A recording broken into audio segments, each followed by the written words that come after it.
In this video today, we're going to have a quick look at the Vibrant Wellness Mycotoxin Test. And you know that mycotoxins can affect brain function, gut function, fatigue, skin problems. And the thing is, they're known as a stealth infection. So a lot of people don't even know they have a mold or a mycotoxin infection. And you don't have to see mold growing in your house or even smell it. It could be mold behind a fridge, washing machine, dishwasher, or in a basement or behind a wall. Any water damaged building has a high chance of mold. So just because you can't see mold, it doesn't mean it's not a problem. And the best way to know if you have mold contributing to your symptoms is to do a test like this. So let's dive in and have a look at the Vibrant Wellness Mycotoxin Test. This is a look at the Vibrant Wellness Mycotoxin Test, and the first section here looks at the aflatoxins. These are commonly elevated because they can be found in food sources, especially if they've been affected by water damage. That's also another reason why it's important to follow the guidelines before doing the test, because these can possibly have a false positive if you've eaten the wrong foods. So they can be carcinogenic and they're linked to things like immune suppression and gut issues. Some of the other common ones that you'll see elevated are things like ochratoxin, and this is found in water damaged building, but also in certain foods like coffee, grains. So it's good to avoid those before you do the test. You want to find out the body's toxic burden, not just what you're consuming.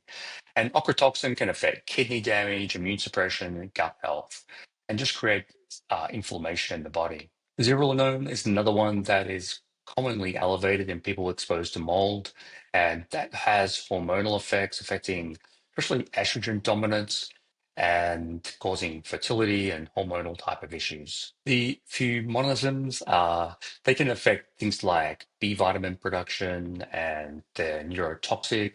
So they're often, once again, found in the food supply. So you want to avoid the foods before the test, just so you get like the body's toxic burden again. Gliotoxin, another neuroinflammation one that can affect gut health as well. And it's found in the Aspergillus mold, and it's connected to things like candida overgrowth in the gut. So with brain function is probably the biggest one with gliotoxin. So citrin is another commonly elevated one. Once again, it's usually found in the food supply. So you always got to be careful that you don't get that false positive. But things like kidney detoxification is a problem with that, and just creates more oxidative stress in the body. On the next page, we've got some of the more toxic molds here. So the saprotoxins, they're highly toxic and they're found from black mold.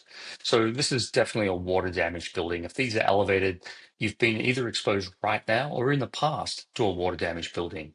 Doesn't always mean current exposure, but the toxins are in the body and have to be processed out.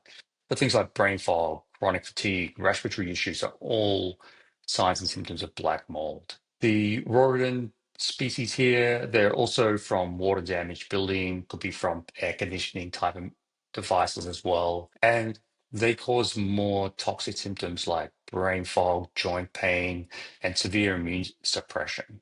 The T2 toxin, the veracicin A, are also more likely from water damaged buildings. So these trichothene species, much more commonly associated with water damaged buildings.